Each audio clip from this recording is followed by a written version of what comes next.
Spiritualism exposed or say wapa ahonhonsom ho ntoma abusuafo yebeda twedi ampo nyankopon ase na otwe asan call apro abeto yemio kwata emu nyinara ye ne usua the great controversy anase ntowantowadi kese no ye ne wa ye adusua no mako enkron na ochi mu no ye pese ne ohwe ne etoso edu enimo so ohwe ne etoso edu no adifia asem na so wapa ahonhonsom ho ntoma.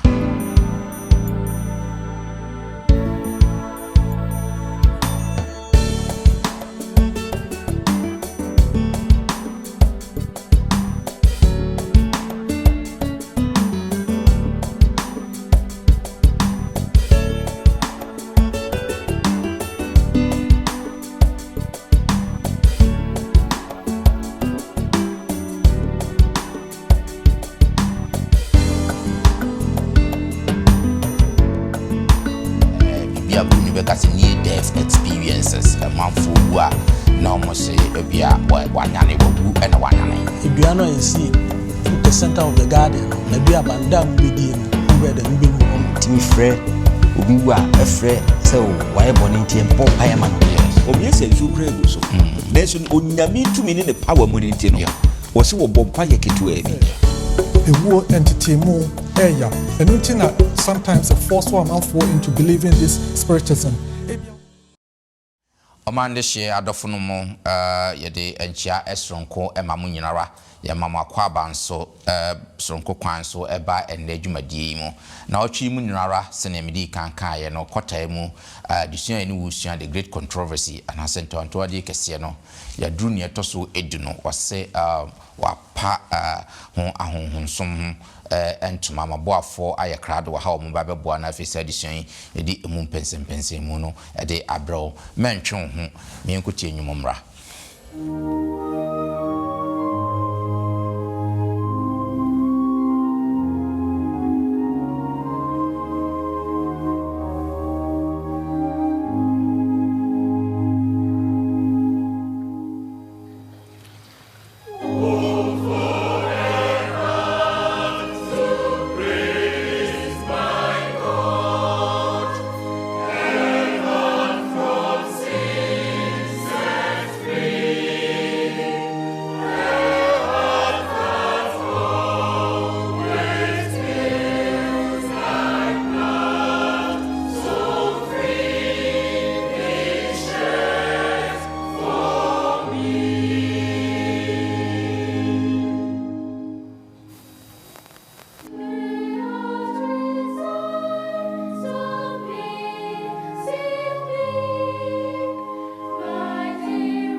yɛda nnwomtofo koyi ase anwuma a ɔmode abɛdi yɛn adesua yi mu ɛne na mamemfa manimfa nhwɛ fidua mu ase na menna maboafoɔ mu babɛboa na ɛde sɛ adesua yi ɛde abrɛ mu no nkyerɛ mu na afei ewi a yɛhwɛ yɛn adesua no but answer na no mamemfa aseda ɛni kabea mfama adwumakuo TV adwumakuo mienu a yɛyɛ saa adwuma yi a omofa ediko wiase afana nyinara Hope TV Ghana and afi 3ABN TV Ghana omofa sa dwumadi koi dwumadi ediko wiase afana nyinara omode nkrofo ate TV dwumaku a omode bon sam bia sabe entwaso mu dawuro no omode nkwaje nsem tisese na yaya omonso omode ko wiase afana nyinara na nsem bia sa tisese no wonye mfa mpemfa so nti eya na ehu sika sama de para yi sa wo hwe na so wo mwa bia de babua sa dwumaku mieyun a obo se won number to yemfoni nani esrewara fa na freka krabiara obetimi dia boa 3ABN na fe Hope TV Ghana no fa boa wo mo na enam saa yeso ama twedi ampo nyankopon so atimi ahiraw ene ma menhwe efie hase na aboafo ma ye krado ombeboa na afimide ede edition pense mu ede abramo mede mo sonfo Bismarck mensa ende ye wo adom me wo Dr. Alex Collins Alpha ekame ho e wa se elder ye mo akwaba okay me da se enen so watimi abeka ye ho ofidua mu hase me ko manimu a me wo elder kwabna kire ekame ho wa se elder kire ye mo akwaba great ye be ameso kakra but ye da se enen so wasa atimi abeka ye nsa great elder se me ko manimu a union Penny Foster Chum and so na eti ono Penny Foster ye mo akwaba great that's say and ye ton safro watimi aba na afi me ko eti ono ho akora mpa elder Kingsford Diaboama so na eti ono ho ano elder Kingsford ye mo akwaba great me na mo asese mu nyina mo di odo abo odomu se ye mfa adisua kunni sei ye mfa bre yen adisua efo abusia fo ba bia obiara mbrase mu no katawani na mema da atha emom empire emai ya mema mo mpae da wase rade so ma yakwanya se ye mesua ho nsamane ye ogide se nyansa ne nimdie fru nchen tidie se rebre se fa do bedom ye de tiefo nyina so ba wanim de sre ne se won samba ye ho a se yitu ho anamon ahoden a ye de betu sa ho anamon no efru nchen tidie sre rebre se fa dom atiefo da wase efisi ebisa we o do ba isudemo amen great was spiritualism exposed and I say wapa ahonsom entoma yanka abosam no ye fa free Thessalonica for nwoma edikan etri ennan imu dunsia ene edu enson First Thessalonians chapter 4 verse 16 and 17 all right penny say why kradwa entira jasem if you say erade no ade osebo obofpani ne nyankopon totrobento frisro ebesane na Kristo mwawufo besore kane ansana waba abefa yenga yetete ase na yakai ene won nyina mununkumu se ekohia Ewrade ewiem na sana eni Ewrade betna da amen great spiritualism exposed wapa ahonsom ho entoma yensho yakase ahonsom spiritualism edebe ne ba yadwene mu in the first place ansana yahwe addition mu spiritualism ahonsom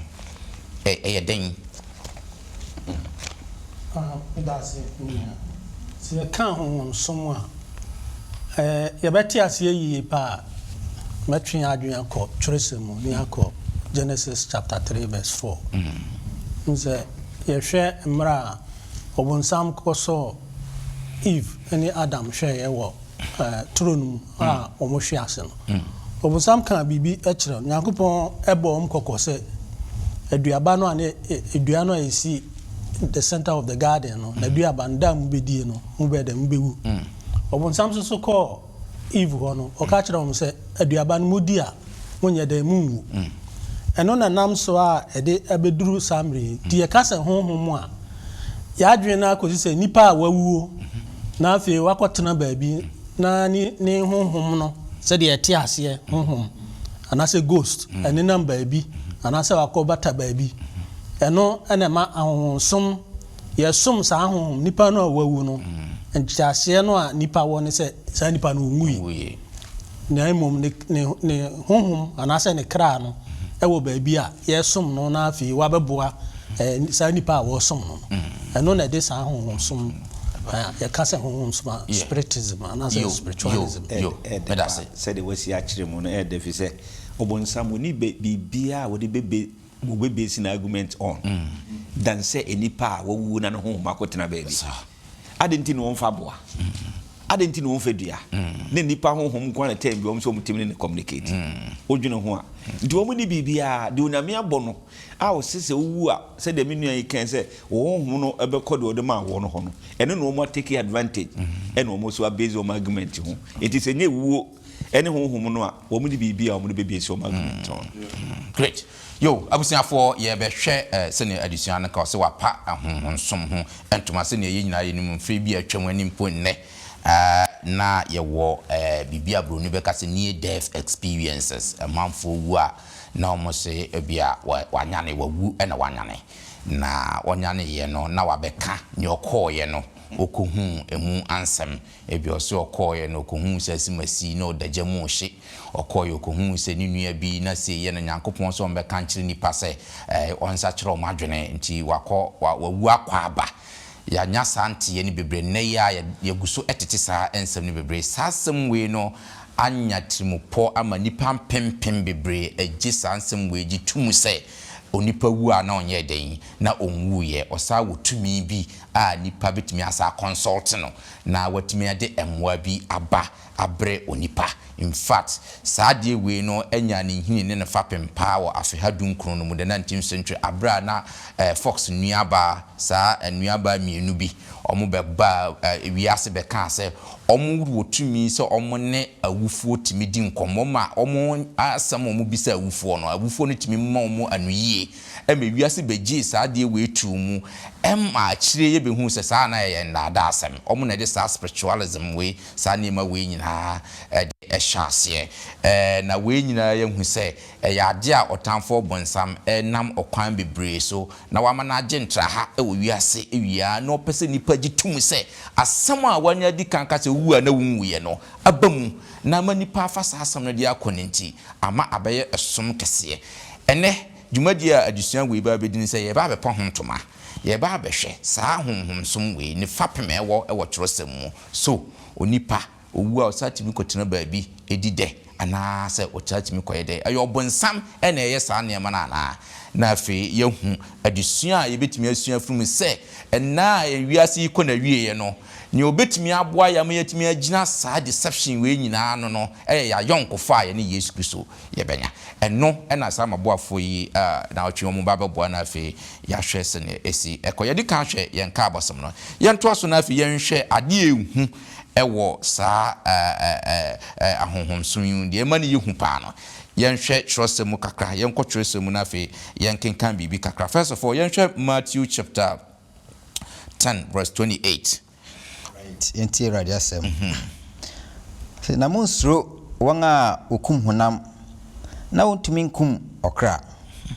na mmom monsuro nea ɔbɛtumi asɛ ɔkra ne honam ama ne hunu ekuro no amen afei so sɛ yɛbɔ nkɔmpɔ na afei yɛkɔhwɛ Deuteronomy chapter 18 verse 11 nso a Deuteronomy chapter 18 verse 11 a yɛwia yɛbɛhwɛ sɛne Leviticus nso ɛka ne deɛ wɔ ha but ansa na no sɛ wowɔ kyerɛsɛm a sɛne de biara meka no yɛte sɛ Bereafoɔ no yɛfa kyerɛsɛm a na nso wafa yɛbia na yɛbia yɛka na nso waka na ahwɛ sɛ deɛ yɛka no ɛne kyerɛsɛm no saa na ɛka na Deuteronomy chapter 18 verse 11 opani sɛ wayɛ krado a ɔse nkabrɛkyerɛfoɔ samanfrɛfoɔ adutifoɔ ne nea obisa afunu great na afei yɛnbɔ nkɔten ne afei yɛnkɔ nkɔhwɛ Leviticus chapter 20 verse 27 yes Leviticus ngoma no say na ɔbarima ana ɔbaa de bisafo adibisa ana akom hom ewo ni mo no kum na wonku won wonsi won abo o moja egu won atifi nyame ehu yamoboda amen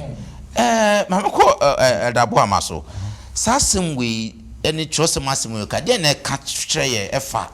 spiritualism anasa honhom so mom ko bisa ade ko bisa funu ho asem na Leviticus e kan wa nhyebe na nyankopon aya afa ho amenu amedase I'm say I can cancel no emu dawo pefe yeah say ye kan Deuteronomy 18:11 Leviticus 20:27 no ahonsom eye ade a onyankopon ebra na ye hwe Leviticus 20:27 no kora ade a na there was consequences and as a punishment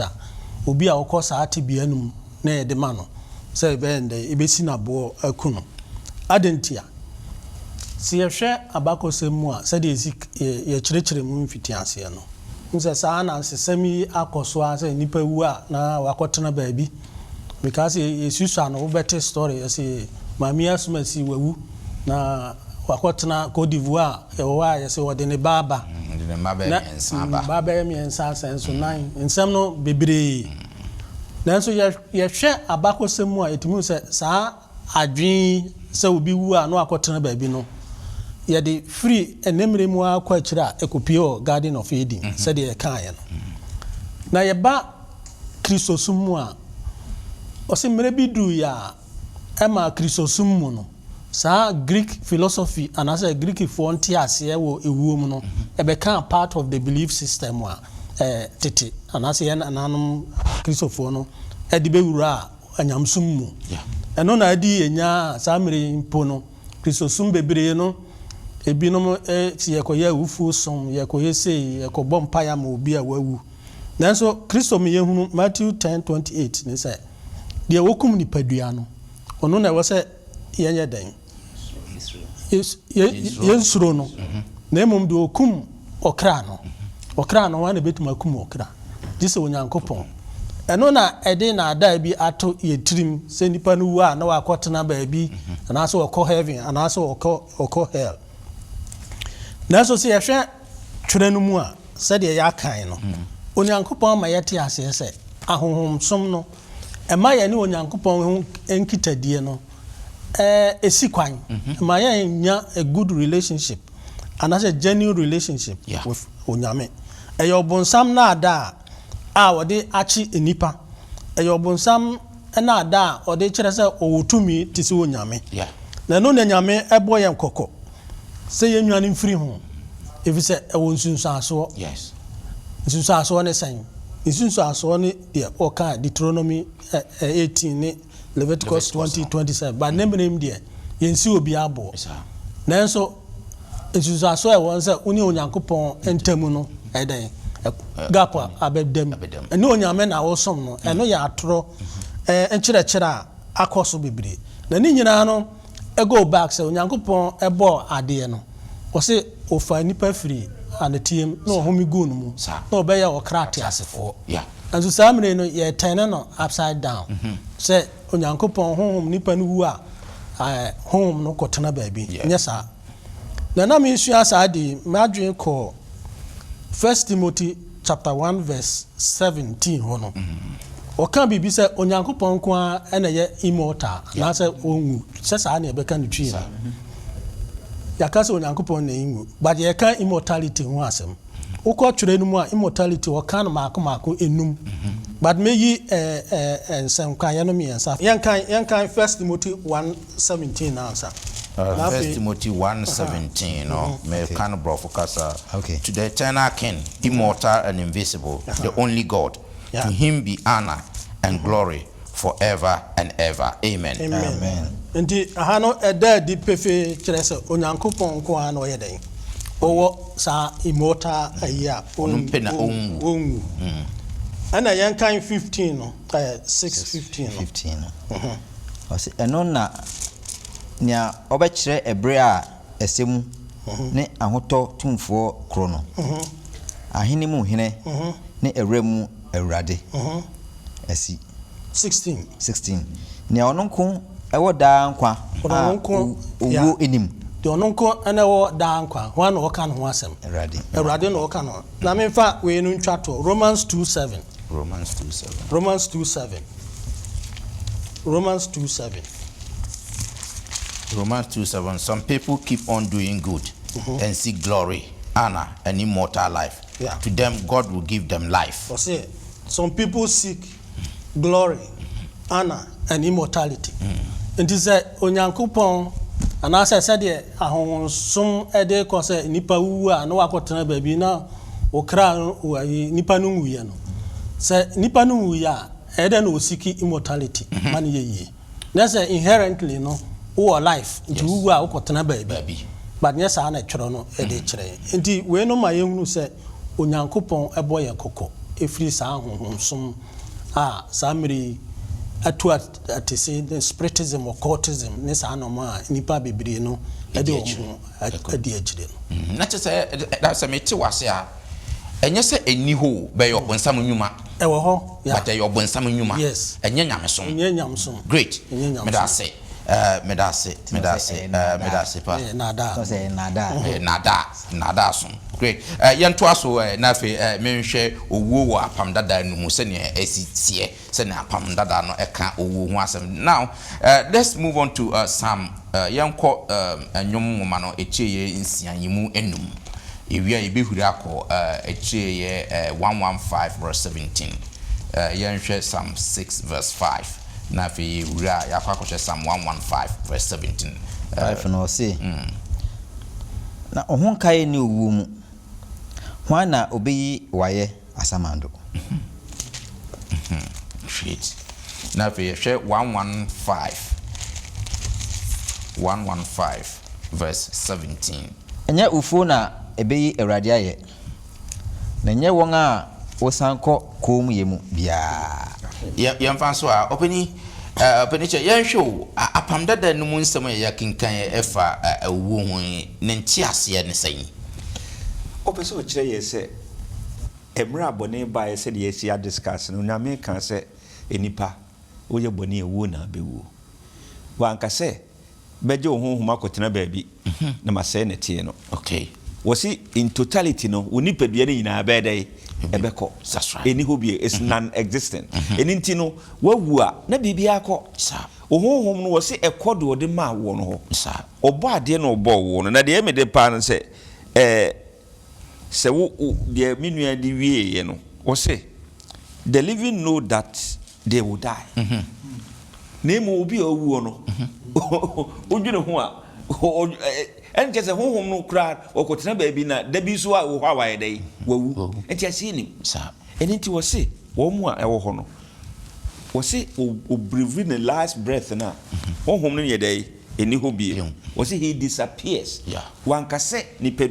notie no na disappear wo se ni padua ni na ye dai disappear wawu wo ko enti no de opeso kire ye wo adesua yesua we mu ne se wo de to a de makan so say uwa no remembrance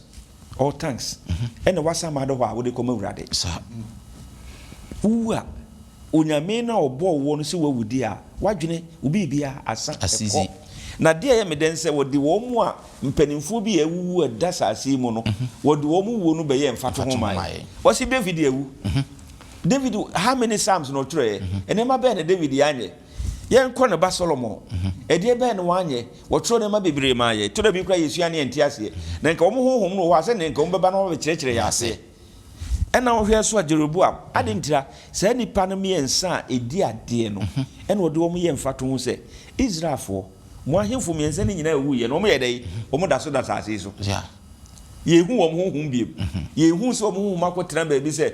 me be ka kire me ba Solomon se Solomon ya we honhom no me ka kire Solomon se Jeroboam de mpanimfo no be ka ye ne tie anase mentie eniti wuwu a trosem ne se na wawu efri abode nhyase a David ya ye de ne ye mfato ho Solomon de wo ye mfato wo mu bie no a wo mu nana no be kasa kire won wo mu nyina ewu na odi twato kura nse o se owo no on san so ni bi on san so ni pray no so ebrebe no wo nsɔre ne pray no so emra Yesu Kristo beba no ɔso owuo ensɔre ne pray no so wɔse the idea say the seven spirits hovering around to communicate with the living is not non-biblical. Say nipa bi ewu na wo mo honhom na kotena baabi nipadua ne de apro agu asase so ne nipadua na kotena baabi communicate with us. Wo say enye trosem kyerɛkyerɛ uwu a na wo trosem say David da asase so great Solomon da asase so ne ba Jeroboam yente so me nsa na kohyia so mo akasa aye conference o mo ya bibi brɛ uwu a na wo great medase opani abusiafo yegusu aye hwɛ ahonhomsom se ne yenyina yehu no kyerɛsɛm ne sɛ uwu a ne wawu wonsantimi enkɔtena baabia emobra na kwasɛm sɛ wohwɛ logically krampo no honhom no ɔkra no hia nipadua na watenam ansa na watimi a existe enti sɛ nipadua na pora na kyerɛ sɛ ye kyerɛ sɛ honhom no kɔfa nipadua wɔ hefa ene wakutena ne mu na wafanhyen biom na kyerɛ sɛ ɛyɛ bonsam na ɛyɛ saa nneɛma no ɛno na maboafo boama ye kyekyerim na ne nwie ne sɛ memfa ho nto saa honhomsom no so saa na adusua no pɛ sɛ ɛkyerɛw na sanse na wieye no enwie wa wieye pa sanse enye nyankopon som ɛno na yɛto so yɛhwɛ apam dada se ne o describe ogbo ne mfato ho a wɔde ama yɛ afei yɛnkɔ apam foforo mu nso yɛhwɛ John chapter 11 verse 11 to 14 na afei yɛhuri John ho na yɛhuri akɔkan 21 to 25 enti yɛhwɛ John chapter 11 verse 11 to 14 na ɛhɔ yɛhuri akɔkan 21 to 25 yɛni ka hwɛ John 11 to 14 oka yinum enu akiri no ɔse wɔn sɛ adamfo Lazarus ada na mekɔ makonyane no ɛna nasuafo no ɛka sɛ Awurade sɛ wada deɛ a ɔbɛsɔre na Yesu deɛ ɔka ne wuo ho asɛm na wɔn deɛ osisu sɛ ɛnapa ho asɛm na ɔka ɛna afei Yesu see wɔn pefee sɛ Lazarus awu na munti ɛmɛ de sɛ mini hɔ na mo agye di yes nanso moma yɛnkɔ ne nkyɛn amen good after yɛnhwɛ 2 Timothy chapter 1 verse 10 or kind of very simple 2 Timothy chapter 1 verse 10 or say but now it has been revealed to us through the coming of our Savior Christ Jesus. He has ended the power of death and through the gospel has revealed immortal life. Amen. Mamen call dogs so mfoni be na saa akenkan sem we etwa kyerɛ yɛn wɔ ha sei me twaso afri baabi a ɔdakyerɛ edidruye no ebi a wobɛdwen sɛ Old Testament nko na ɛkyerɛ owuo mu sɛ na nti na saa test we say John 11 a powerful test sɛ ba disua fa spiritism and yehu the state of the dead up Yes Christo nadamfo pa ne best friend Lazarus owuye ti owuye na omoto nkra sɛ Yesu na oyare omoto nkra sɛ Yesu mra tama drew say Yesu bitima kono na nadamfo na wu and I ka kyerɛ the first one kan John 11 to 14 no ne nasuafo na edi nkomo sɛ monsoro me yenko ye call Lazarus ho Professor Lazarus ada nti oka sa no na nasuafo no modwen sɛ oka about say Lazarus aye adwuma na fa no na adura na adwo no wada na o kyerɛ mu sɛ nana Lazarus ada no the equivalent of the munipa mo friend say uwu no nti na de kyerɛ ma mo hu say nyame mu no say uwu a na unwuye nana wada nti oduru fie ho eno ne verses 21 to 25 no na Lazarus nua ba Martha eba ne di nkomo oni di nkomo bebre na Yesu Kristo ka kyerɛ sɛ ma obunto yam wunua no obesa sɔre biem na ɔsɛ minim sɛ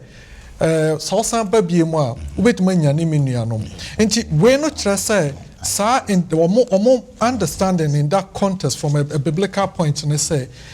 obi wu a there is a resurrection a Christ second coming and I Yesu Kristo share in Christ say me power tumi nyina wo me nsam metim me otumi se metim anya ne unua no enne eno na oto aso a wonya ne unua no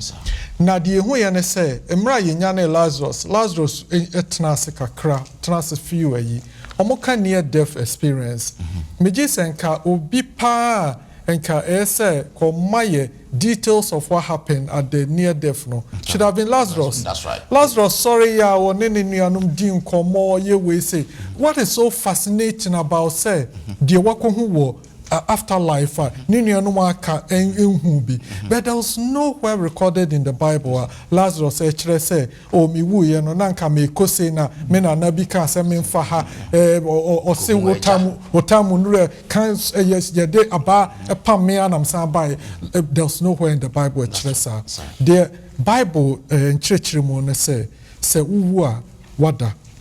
every say onyankopon ehwe ye say asase so eteno eye temporal ultimately it ends in second coming yes Christo beba na waba bebu aten na fe either so de be call eternal life and as eternal damnation na spiritualism yi this quarter edition is about great controversy a part of the plow bronsam yusu great controversy once our tie no buy no na otae no omo chi omo to afiase omo hwe omo ye omo yakayaka de the greatest form of persecution is say obaji obi nkwa free nsem enti no ode hu no ehunahuna amanfo na adisuano eto so say on my test be of Thessalonians 1 Thessalonians 4:15 to 17 emra onyankopon ba ya odi nyamesum si ho no nyamesum start years 10 day apostle Paul no motete asori no omokote asori ni bi wo Thessalonians na Thessalonians no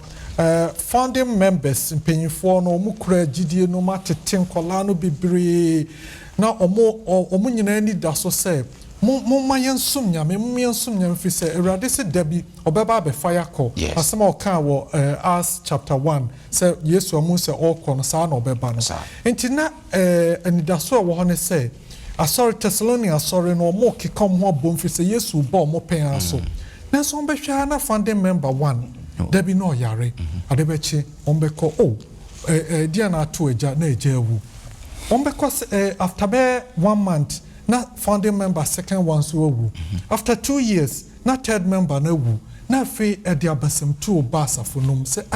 na so asama Paul be ka kire say yenka ehumum ne ensum nyame free say erade besa ba be fa yibiem no ye no kra na adenti na founding members ye na nanom a omde basafonum e kire ye sansem nyina omuwu no ho ena onyankopon as ehonhom ba e ma Paul e kire sansem a ye kan ye no na me de me pese me start the edition be free verse 13 or say but I will not have you to be ignorant obi ye ignorant will be only access to information brethren concerning them which are asleep that ye sorrow not even as others which have no hope onyankopon say mempesa obeye ignorant odofo a wutie onyame se ompesa obeye ignorant enu ntina on odi sansem ya wo bible mu so obehu the state of the dead na amase wusuani bi wu o maami wu papa wu oyire wu wukunu wu obawu a wanni eyaw sayede otaye bane de ehu ewu ehunahuna wa wanni eyaw to say obi a woni gidie for if we believe that Jesus died and rose again even so also which sleep in Jesus will God bring with him and nam say yes Christ wu your sorry enti e my san kranhye no say obeden obesa nyane ye and na Paul to aso say erade yes Christ ba or say or erade yes Christ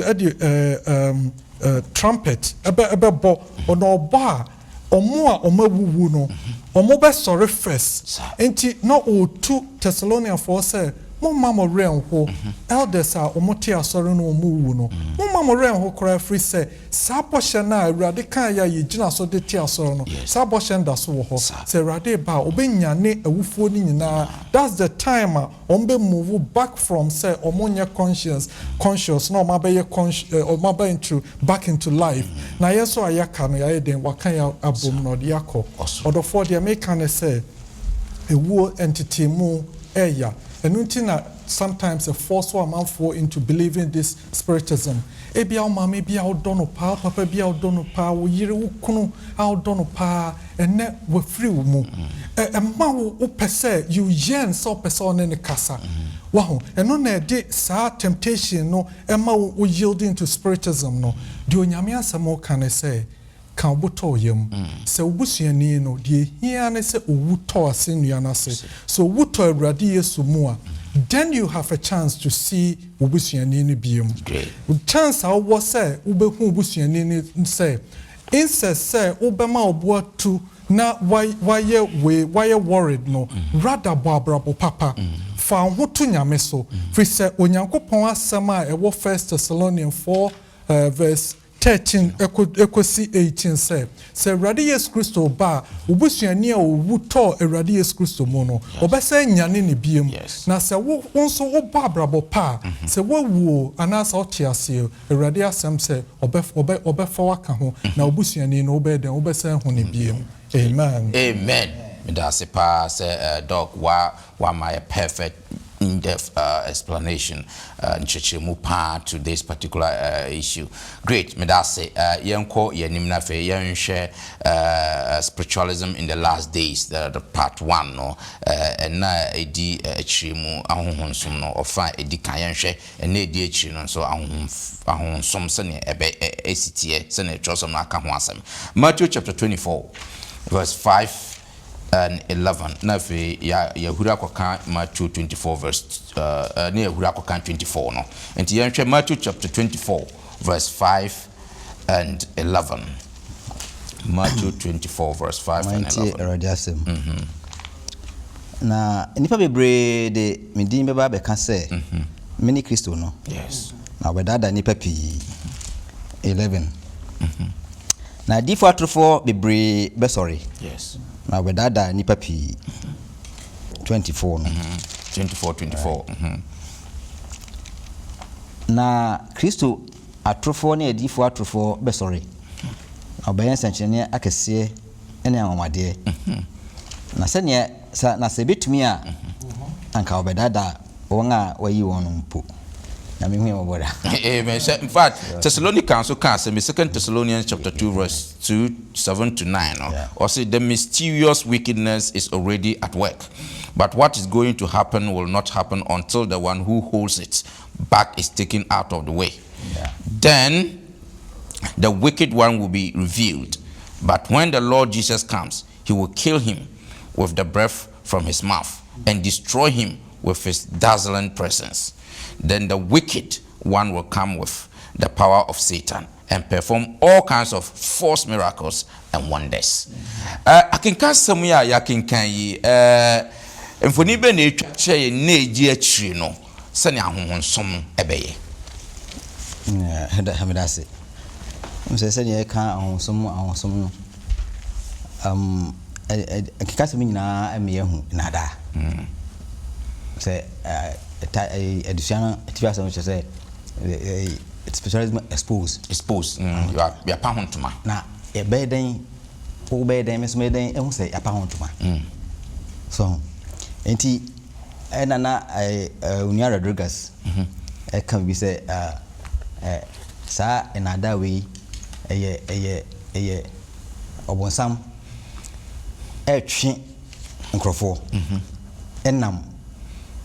enye omadwen so yes ni omuhu yes ene ni omo hwe na etwe sa e free yakopon asem yes ko opon chen na nimre na aitia nti all finding every means to win souls for himself yes and wa masha all the forces including ono ene nafa I nti 3 I would say mention 3 forces are opon samani omudiri isa which ono otwase abuano ana false prophets atradifo obia so ne jumadi ana omodi hwe say in a fast way enti otwase no ne ahonsom awodi eye say o say eni o hwe ayaka mamam kra naturally no adi see you have perception say okotoa abraboso nti ebede na eka bi se o okowo ha onyini ubejedi ya tase nti wonnam saa ne ma no so ana esenchene ne anwade ube say o infusu into political a obia pe power or bepe or court ena do ni na ye nada obosam bi wiaye na ohwe aboa no so a ensenchene ne anwade a wo ne ebi ni say o timi gada all people on earth say ono ni Kristo no sa o timi kasa se de one na Yakobon sia na mu ani ade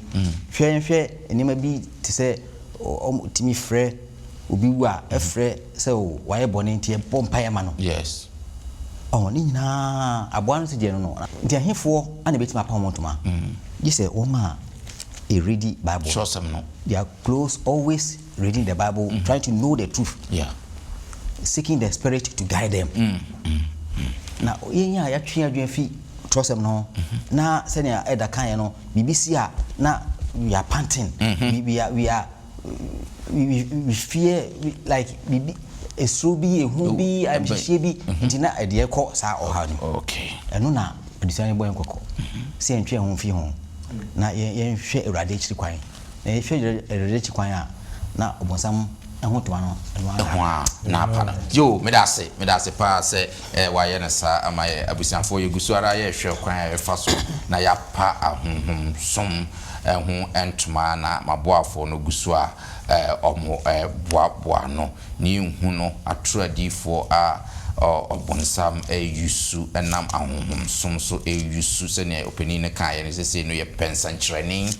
nti obeye nsankyereni obonsam be boa na mo aye sansa nkyerene no bo de Nyankopon din na ebe abaye na watimi agi atum se fi Nyankopon so wantwua trosam no na wanhu se ne trosam no e ka om ho asam a wanhwa ado ho be masa osom no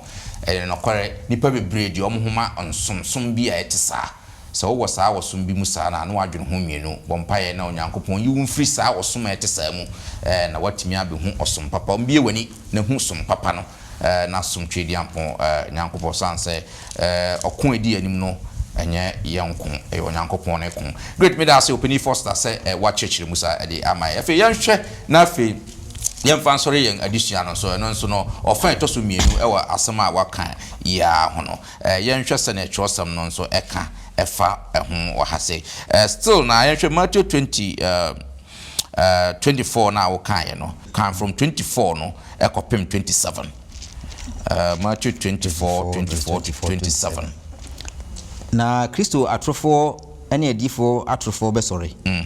abayen sanchenie akese ene anwade asebe ebetumi a anka obedada won a wayi won mpo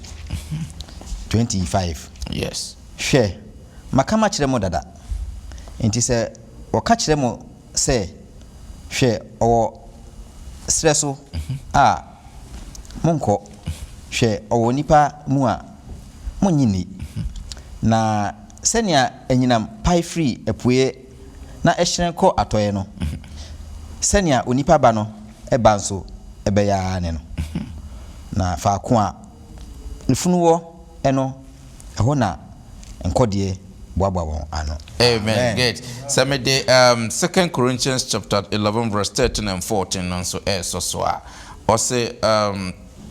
those men are not true apostles, they are false apostles who lie about their work and disguise themselves to look like real apostles of Christ. Well, no wonder, even Satan can disguise himself to look like an angel of light. Yankasa and Semfua na sensem ya can from Chosemi. Infoni bena echa eche efa obonsam tumia or wose or the bedada.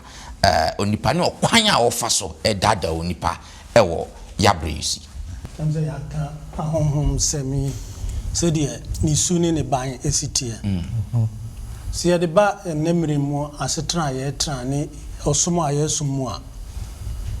se yesua twerɛsɛm no ne ebie ye ani a etimi se sansɛm a wo kan eda di pefe nipa timi de ne re ekɔhye nipa mu bɛka sɛ odifo we ya sɔre wa ha we de wa bin na ya na me busa sɛ obi a wɔsum nyame anaasɛ odi kristo akyi de yɛ dɛn na ɔben ɔyɛ kɔmfo anaasɛ ɔyɛ dɛn ɛfie sɛ wa ben sɛ sɔfo we de wa ben na yɛ di n'akyi ya ebi timi fa plane yɛkɔ Africa mamu a yɛkɔ Nigeria yɛkɔ Zambia yɛkɔ Ghana yɛkɔ hehe so sɔfo bi aben wɔ hɔ ɛno na ɔbɔ yɛn kɔkɔ because yɛde yɛwerɛ akɔhyɛ nipa no mu ɛna ɔde na ada miracles ɛne ahonhom sumi ɛdada nipa nanso sɛ yɛbɛtumi adi ɛso nkonimu a Kristo nkoa na wɔsɛ yɛde yɛwerɛ ɛhyɛ no mu because yɛn kwagyeɛ ne nyinaa no fapem no ɛyɛ Kristo Yesu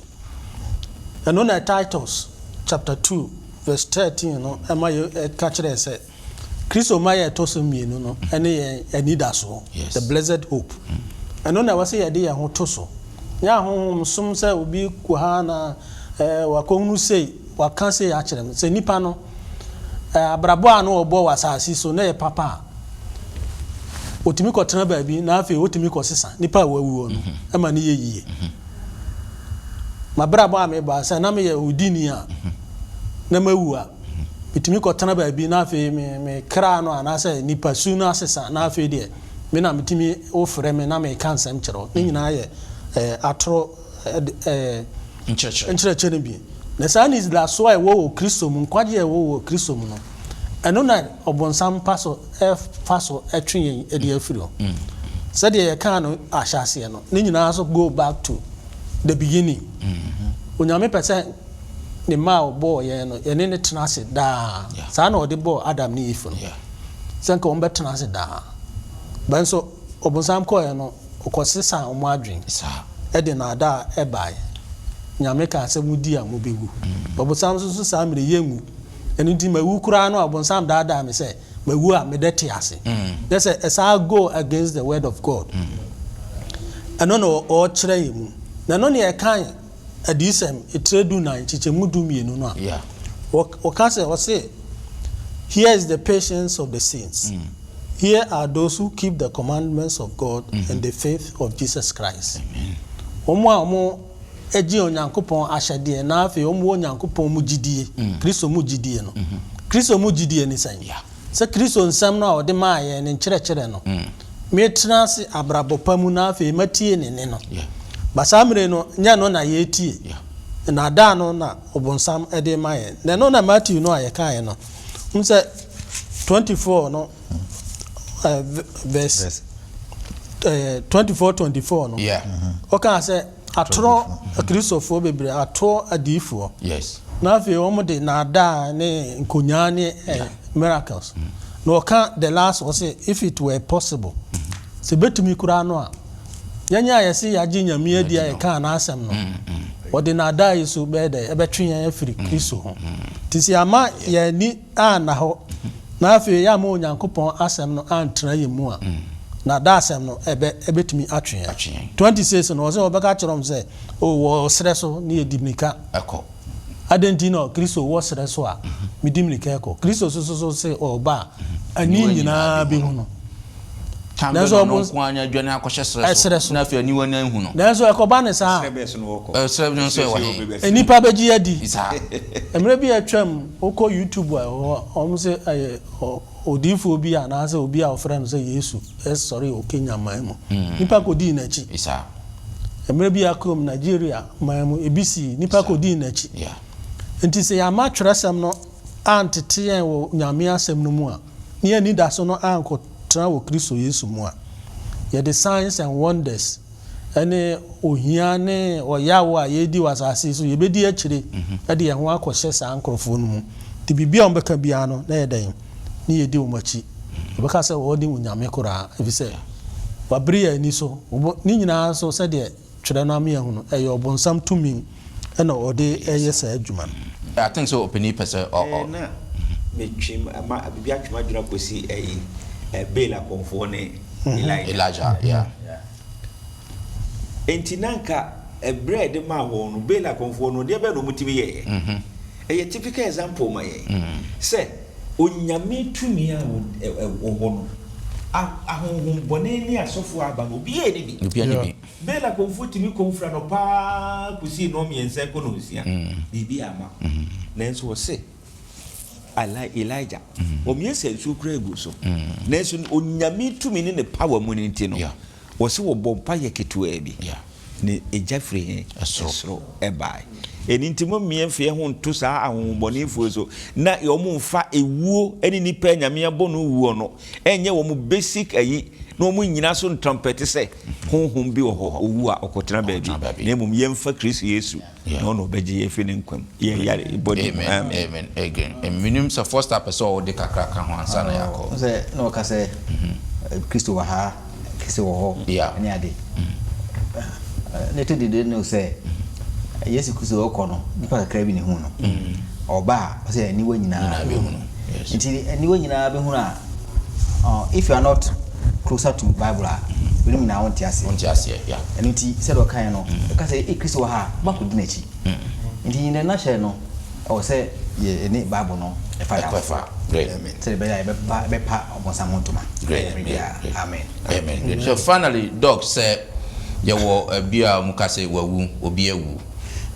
yekohwehwem ye ntisa wo yase we de ne tam nso ye no wu ye yekohwehwem be kwa kohwehwem okwan be fa so ehu ni okun no yekofre sama be kire ni okun afutu ben na wo de ma sade because akoye cultural thing a okoye krumu a ewo hos afutu ben na obetimi dia amankofo mu wosagidie wosade mayimu na me kan se owo eya ntitimo eya enti I say ye baby efriga na bibrema mu ewo bia no wasechire na chese obia enwu natural death na di onyankopon asemo kan se going back to a future de ma mpanyimfo a omo Thessalonica ne se metimasio se ewo na aba no mu go through pain